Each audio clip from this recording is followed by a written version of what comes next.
오늘도 매일경제 홍성영 기자님과 함께 떠나는 홍신세 시간입니다. 오늘은 어떤 회사 얘기 나눠볼 건가요? 오늘은 현대차는 왜 로봇 회사를 인수했을까? 이런 주제로 한번 현대차 얘기해야죠. 예. 현대차가 이제 최근에 무려 1조 원을 들여서 그 로봇 회사 한 곳을 인수 작업을 완료를 했거든요. 어느 회사인가요? 그 보스턴 다이내믹스라는 회사입니다. 유명한 회사죠. 그렇죠. 예. 보스턴 다이내믹스는 로봇 회사로 정말 유명한 회사고 올 초에 아마 새 로봇들이 춤추는 영상이라고 해가지고 유튜브에서 완전 인기 동영상 뭐 몇백만의 조회가 나온 영상이 하나 있었는데 거기 보면은 뭐 사족보행 그다음에 이족보행 로봇들이 자기들끼리 막 춤추는 영상이 있어요. 그 이제 그걸 만든 그 로봇들을 만든 회사가 바로 보스턴 다이내믹스입니다. 근데 왜 현대차가 보스턴 다이내믹스를 인수를 했을까? 심지어 1조 원 중에 20%는 정의선 현대차그룹 회장의 사재까지 들여서 인수를 했습니다. 그 정도로 급박하게 이 회사를 인수할 수밖에 없었던 배경, 그런 거로 오늘 얘기를 해볼 건데요. 재밌겠네요. 그렇죠. 근데 이제 현대차그룹이 이제 작년 12월에 본계약을 체결했고, 그 다음에 이제 이번 달 들어서 이제 계약 인수 과정 자체가 완벽하게 정리가 된 건데 인수를 누구한테 했냐? 그러면 소프트뱅크 맞아요. 원래 소뱅이 먼저 샀었죠. 그렇죠. 소뱅 전에는 소뱅이 이제 2017년에 이 회사를 인수했었고 이 회사를 원래는 2013년에 구글 아니에요? 구글이 인수했어요. 저는 여기 또 알고 있죠. 그렇죠. 네. 구글이 인수했다가 얘네가 소뱅이 인수했다가 이번에 소뱅의 100% 지분 중에 소뱅이 가진 보스턴 다이내믹스 100% 지분 중에 80%를 가져온 거예요. 20% 정도는 아직도 소뱅에 있습니다. 그치 이제 근데 현대차 그룹에서는 보면 현대차 그룹 전체인데 현대차가 30, 현대 모비스가 20, 현대 글로비스가 10, 그 다음에 아까 정의선 회장 20 이렇게 해가지고 100% 그러니까 80%를 이렇게 현대차 그룹이 나눠서 인수를 했는데 이제 이 회사를 왜 현대차가 인수했냐? 현대가 로봇 회사를 처음 인수한 게 아니에요. 2019년에 이미 로봇 기술기업 이름이 리얼타임 로보틱스라는 회사가 있는데 그때는 이제 규모가 작지 한 17억 원을 투자를 했어요. 그때 이제 처음으로 2019년에 현대가 로봇 사업에 이제 뛰어들기 시작합니다. 신호탄이었네요. 그게 신호탄. 그때 신호탄이었죠. 네. 이 회사는 카메라를 이용해서 실시간으로 충돌을 회피하는 기술이 있었어요. 로봇에도 들어갈 수 있는데 자동차에도 들어갈 수 있으니까. 자동차에도 들어갈 수 있죠. 이게 이제 벌써 느낌이 오실 거예요. 왜 로봇 회사를 인수했는지. 이게 바로 자율주행 기술과 연결되기 때문인데요. 이 얘기는 뭐 조금 이따가 더 드리겠습니다. 근데 이제 정 회장이 그랬어요. 이제 그 지난 3월에 임직원 대상으로 뭐라고 멘트를 했냐면 제가 써왔는데 로봇이 알아서 충전하고 스케줄 관리를 수행하는 동안 사람은 좀 더 생산적이고 창의적인 일에 몰두할 수 있을 것이다. 그러니까 이제 사람들이 보통 이제 로봇 세계가 오면은 로봇이 모든 것들을 인간을 대체할 것이다라고 얘기하면서 인간의 일자리를 뺏을 것이라고 두려움을 갖는데 현대차 그룹 회장님은 일단 머릿속에는 아니야. 일단은 로봇이 우리가 하는 일을 기본적인 좀 어려운 일, 굳은 일을 대신하면 우린 좀 더 생산적이고 창의적인 일에 몰두할 수 있을 것이야 라는 마음이 이미 있고 그거를 임직원들한테 설파하고 있는 거죠. 저도 동의해요. 솔직히 그 의견에. 예, 저도 동의해요. 그게 좀 무섭긴 하던데 근데 이제 그런 마음들을 갖는 회사이기 때문에 이제 로봇 회사를 인수도 하기도 했고 작년 이미 12월에 본계약을 체결했으니까 그래서 이제 그런 얘기를 해요. 이게 이제 2019년 10월에 그런 얘기를 하는데 현대차 그룹의 미래 사업 중에는 더 이상 현대 자동차, 그러니까 자동차가 80, 70이어서는 안 된다. 현대차 자동차 사업은 50, 그리고 이제 로보틱스가 20, 그리고 또 30은 도심 항공 모빌리티. 그러니까 드론이라든지 나르는 차. 날아다니는 차를 도심 항공 모빌리티라고 해가지고 요즘에 뭐 SK도 뛰어들고 있고 막 다 뛰어드는데. 맞아요. 택시 만든다 그러고. 그렇죠. 나르는 택시. 그리고 이제 SK가 티맵 택시 하면서 선언했었잖아요. 아니, 그러니까 우버랑 손잡으면서. 팀의 모빌리티 회사는 앞으로는 이제 날아다니는 택시 만들 거야. 뭐 이런 얘기 했단 말이에요. 그러니까 현대차 전체 그룹의 비중을 앞으로 50은 차, 그 다음에 30이 나르는 차, 도심형 모빌리티, 그리고 20이 로봇 회사로 나가겠다고 이미 2019년부터 보관을 가지고 있었던 거예요. 근데 이제 작년 12월에 이 인수, 그러니까 2019년에 생각을 가지고 있으니 소뱅이랑 뭔가 제일 잘 나가는 회사, 로봇 회사를 뭐 인수하겠다고 타진했을 것이고 작년 12월에 타진을 한 거죠. 근데 보스턴 다이내믹스라는 회사가 어떤 회사냐 우리가 좀 봐야 되는데 1992년에 MIT에서 분사해서 설립됐습니다. 네, 그래서 이제 2004년에 나사랑 하버드대랑 해서 사족 보행 로봇 이름이 이제 빅도그. 그걸 이제 개발하긴 했고, 그게 벌써 2004년이에요. 저는 이거 자료 조사하면서 놀랍더라고요. 그리고 이제 이후 계속해서 업그레이드했는데 리틀 도그, 스팟 이런 거네. 스팟은 아마 검색해 보시면 스팟 많이 내가 본 로봇이야 맞아요. 라고 생각이 드실 거예요. 근데 스팟이 이제 사족 보행 로봇인데 계단을 오르내리거나 스스로 물체도 피할 수 있고 그다음에 최고 속도는 1.6m/s. 1초에 이제 1, 2m씩은 뚝뚝 가는 겁니다. 그러면 뭐 인간 천천히 가는 것 정도는 로봇이 갈 수 있다는 것이고 그 이제 어려운 일들을 다 수행할 수 있는 거죠. 근데 이 스캇을 작년 6월부터 판매가 되기도 시작했어요. 그러니까 구글이 소뱅에 팔고 소뱅이 결국 현대차 그룹에 판 이유는 이게 상용화하기에 좀 어렵다. 아직 미래 기술이라 좀 에너지를 많이 써야 된다라는 그 걱정 때문에 그냥 빨리 매각하고 정리해 버렸는데 그래도 이제 소뱅은 이 기술에 대한 희망이 있기 때문에 20% 남겨둔 거고. 네. 근데 스캇이 판매됐는데 가격이 8천만 원이에요. 한 대. 그러니까 이게 되게 비싼 거죠. 근데 8천만 원이 누적 판매는 그래도 6, 700대는 지금 이미 됐대요.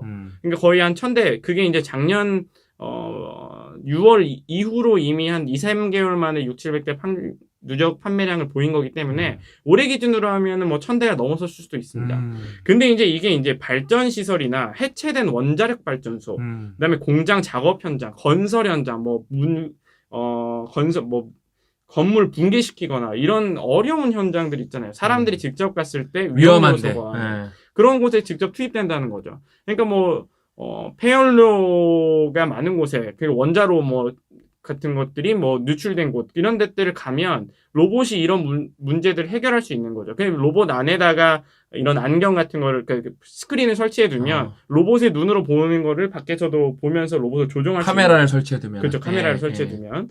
그 이제 로봇 근데 말씀드렸던 것처럼 로봇 상용화 수익성의 확보 이게 이제 얼마나 빠르게 상용화할 수 있느냐 그리고 수익성을 확보할 수 있느냐 8천만 원짜리 만들어 놓고 실제로 현장에서 보내놨는데 만약에 일은 처리 못하고 문제가 생겨서 부서지거나 아니면 고장이 나면 원자력 발전소에 문제 생긴 곳에 보내놨는데 거기서 문제 나서 멈춰버리면 회수도 어려워요. 그런 문제가 발생할 수 있는 건데요. 이제 현대차 그룹은 계속해서 이 제조나 물류 건설 분야에 이 로봇 사업을 넣을 수 있고 로봇과의 시너지를 낼 수 있기 때문에 이 사업들을 해나가는 것이거든요. 첫 번째로는 이 보스턴 다이내믹스를 인수하는 것만으로 로봇 회사라는 이미지를 갖게 돼요. 그게 정말 가장 큰 건데 그럼요. 그동안은 현대차를 한 번도 로봇 회사라고 얘기하는 경우가 없었는데 없었죠. 이제는 로봇 회사라고 합니다. 그냥 로봇 회사라는 색깔을 입히는 순간 최첨단 기업 같은 느낌이 들잖아요.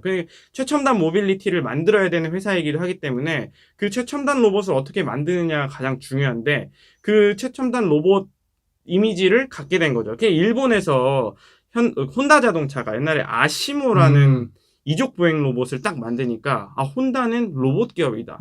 혼다는 미래를 선도한다. 약간 이런 이미지가 빡 간 거예요. 그다음에 기술력이 엄청 강해 보이죠. 그 효과는 무조건 나죠. 그렇죠. 그리고 이제 그러니까 그게 무형의 가치 저희가 지난번에 무형자산 얘기했는데 현대가 가진 로봇 회사라는 무형 가치를 한 번에 얻어버리고 그게 상업적으로 실제로 이득이 나니까요. 그런 것들을 얻기 위해서 로봇 회사 이미지를 첫 번째가 얻게 됐고 그 다음에 이제 물류 로봇 산업에 진출할 수 있는 겁니다. 그런 것도 크죠. 그렇죠. 이 물류 로봇 산업 자체가 시장 규모가 엄청 크고 그렇죠. 성장 가능성이 큰데 생산 물류 공정에서 실제로 이 물류센터에서 지금 LG CNS의 기술이 도입돼서 얼마 전에 제가 그 판토스 시화에 경기도 안산의 시화 센터에 갔다 왔는데 거기에는 로봇 팔이 직접 물건을 이렇게 집어다가 옮기더라고요. 이걸 물건을 하나 옮기는데 12초 걸리고 12초 그다음에 그걸 계속해서 반복하니까 이게 1시간에 700개로 옮길 수가 있는데 대박이다. 그렇게 들으니까. 그렇죠. 이게 이제 사람 5명 몫을 로봇팔 하나만으로 해결하더라고요.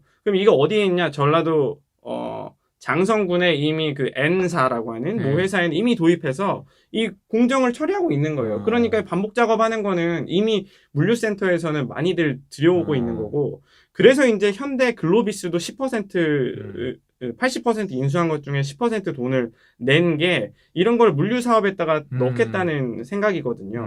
지금은 아직은 이제 로봇 팔 정도에 지나지 않지만 이게 이제 실제로 움직이는 로봇이 되면 인간들이 물건을 검수하는 과정 자체만으로도 거기에서도 에너지를 확 줄일 수 있죠. 근데 지금 어느 정도냐면 AI 비전 기술이 발달해서 그렇죠. 이게 정말 제가 이번에 가서 놀랐어요. 그러니까 물건이 이렇게 딱 들어오면 박스를 하나의 박스를 위에서 찍습니다.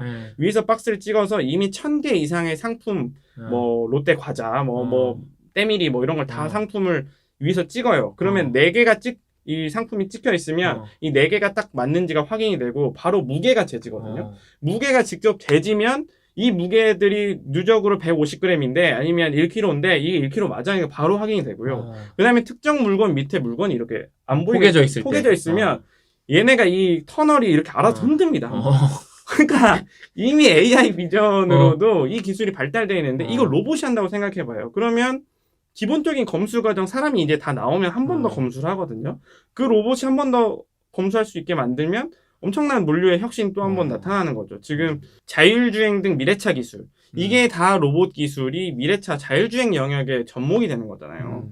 이 보스턴 다이내믹스가 인공지능과 이 센싱 기술, 뭐 라이다 기술 이런 것들이 강점을 가지고 있습니다. 그럼 자율주행이랑 엄청 밀접한 기술인데. 그렇죠. 일단 로봇이 움직이려면 사람들 야, 로봇과 자율주행 왜? 로봇이 스스로 움직여야 되거든요. 그거 자체가 자율주행인 거니까. 그렇죠. 네. 그게 자율주행이고 그다음에 사람이 탁 튀어나와도 로봇이 부딪히면 안 되죠. 네. 앞에 물건이 있으면 부딪히면 안 되고 실제로 그 지난번에 저희가 KT 했는데 KT가 서빙 로봇들을 한다고 했었잖아요. 맞아요. 서빙 로봇 기술을 KT가 막 만들고 있는데 그때 그 로봇도 기본적으로 서빙 로봇도 신발들 우리가 음식점 가면 신발들 막 놓여 있고 사람들 갑자기 튀어나오고 점원들이 움직이는데 그것들 다 피할 수 있어야 되는데 그러면 자율주행 기술 플러스 이 전체적인 매핑 기술까지 있어야 되는 거잖아요. 그러니까 보스턴 다이내믹스의 이 로봇들도 이 매핑 기술까지 같이 가지고 있는 거니까 이 현대차의 모빌리티 기술과 접목됐을 때 시너지를 낼 수 있다는 판단인 거죠.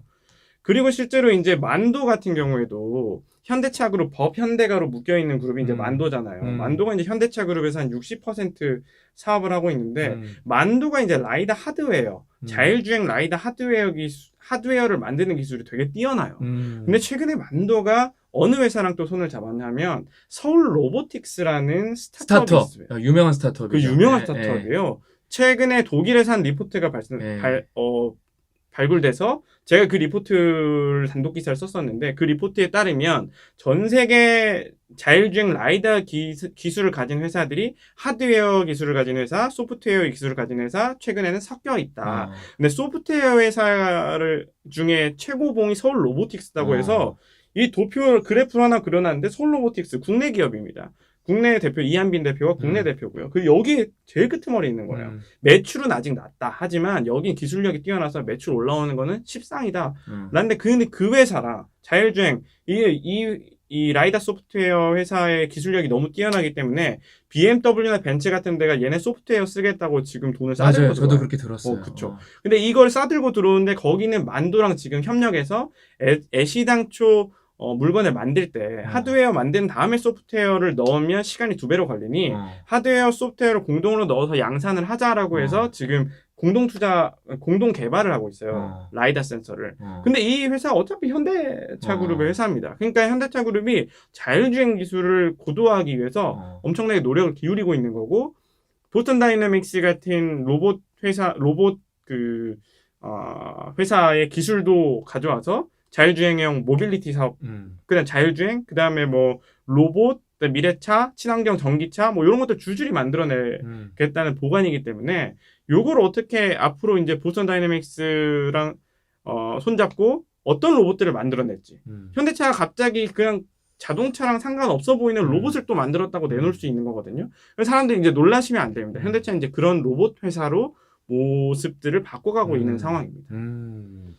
일단 이게 엄청난 이슈인 거죠, 사실요. 왜냐하면은 그 1조가 뭐 아무리 글로벌 이제 현대도 글로벌 대기업이니까 그쵸. 뭐 우리나라 내수로만 차를 판매하는 기업은 아니니까 되게 규모가 큰 뭐 자동차로 따지면 현대기아는 뭐 정말 상위권 기업인데 그런 회사가 1조나 써서 당장 엄밀히 말해서 당장 자동차는 아닌 것처럼 보이지만 이게 나중에 기술적으로 접목을 했을 때 확 뭔가 바꿀 수 있는 로봇 회사에 1조를 투자했다는 거는 상당히 의미 깊은 일이거든요. 그쵸. 그다음에 뭐 자율주행뿐만 아니라 그냥 아이디어를 우리가 이렇게 브레인스토밍 해보면은 뭐 되게 또 거대한 시장 중에 하나가 군수산업 시장인데 현대자동차는 뭐 하드웨어를 워낙 잘 만드는 회사고 로봇은 또 이제 전쟁에서도 쓸 수가 있으니까 뭐 우리가 전쟁 안 해야 되는 게 뭐 당연히 가장 좋은 방향이겠지만 또 인간사 어떻게 될지 모르는 거라서 군수 시장, 뭐 전투기 시장 뭐 이런 데 어마어마하게 크거든요. 그런 데서 이 로봇으로 우리가 어떤 군수 산업에서 또 두각을 나타낼 수도 있는 거고. 그러니까 뭐 이 로봇 기술이라는 핵심 기술은 접목할 때가 너무 많아서 저는 뭐 또 어떻게 될지 미래는 어떻게 될지 모르겠지만 그냥 제 개인적인 그냥 작은 사견으로는 뭐 현대랑 좋은 시너지가 많이 나지 않을까. 특히 뭐 여러분 그러니까 로봇 하면은 막 우리가 이런 뭐 이런 로봇 태권도 이런 일반 사람을 닿는 로봇을 많이 생각하는 경우가 많은데 여러분 일단 로봇이라는 거는 공장에서 되게 많이 쓰여요.